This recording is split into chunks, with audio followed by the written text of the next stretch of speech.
नमस्कार, मैं अमित। इस वीडियो में बात करते हैं कि महागठबंधन में कांग्रेस और वामपंथी पार्टियों के लिए आरजेडी ने कौन कौन सी सीट छोड़ सकती है और किस किस सीट पर कांग्रेस और लेफ्ट की पार्टियां लोकसभा चुनाव लड़ने के लिए तैयार है। इसमें कई सारी सीटों पर कांग्रेस और लेफ्ट की पार्टी एक सीट पर ही दोनों दल दावेदारी कर रहे हैं। कांग्रेस को 8 लोकसभा सीट इस बार बिहार में मिल सकता है, जिसमें आप जान लीजिए कि किशनगंज की लोकसभा सीट कांग्रेस लड़ सकती है, जहां से मोहम्मद जावेद उसके सिटिंग एमपी है।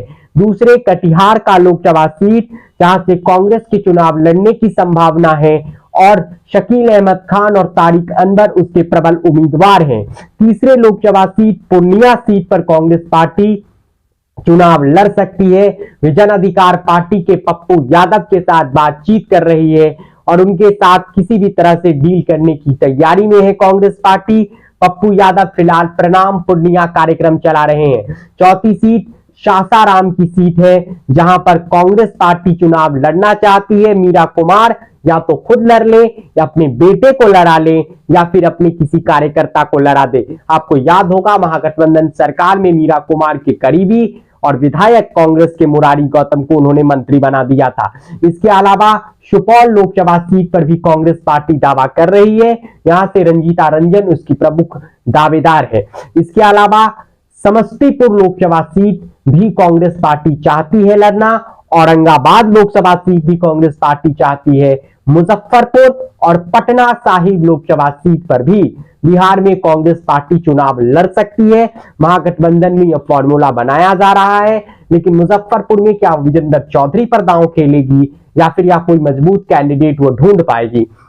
पटना साहिब लोकसभा सीट महागठबंधन के लिए बेहद टफ सीट है। उस सीट पर बीजेपी और एनडीए को जीतने में कोई खास दिक्कत होनी नहीं चाहिए। इसलिए क्या उस सीट पर कांग्रेस अगर लड़ती है तो अति पिछड़ा प्रत्याशी लेकर आती है या फिर कायस्थ पर दांव खेलती है, ये देखना होगा।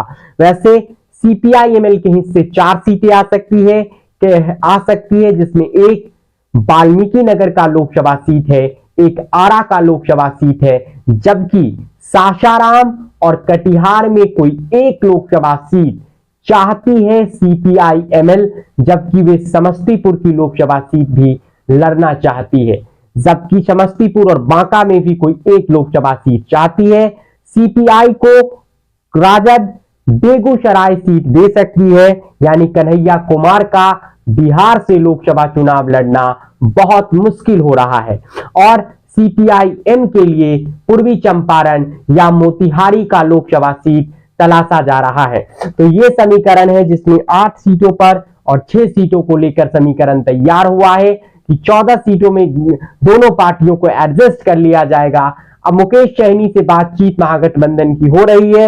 अगर बातचीत तय होती है तो मुजफ्फरपुर और खगड़िया की सीट पर चुनाव लड़ सकती है मुकेश सहनी की पार्टी। उस स्थिति में राजद 24, लेकिन फिलहाल बिहार में राजद 26, कांग्रेस 8 और लेफ्ट 6 सीटों पर चुनाव लड़ सकती है। इस वीडियो में इतना ही। हमारे फेसबुक पेज को फॉलो कर लीजिए, यूट्यूब चैनल को सब्सक्राइब कर लीजिए। आपका धन्यवाद।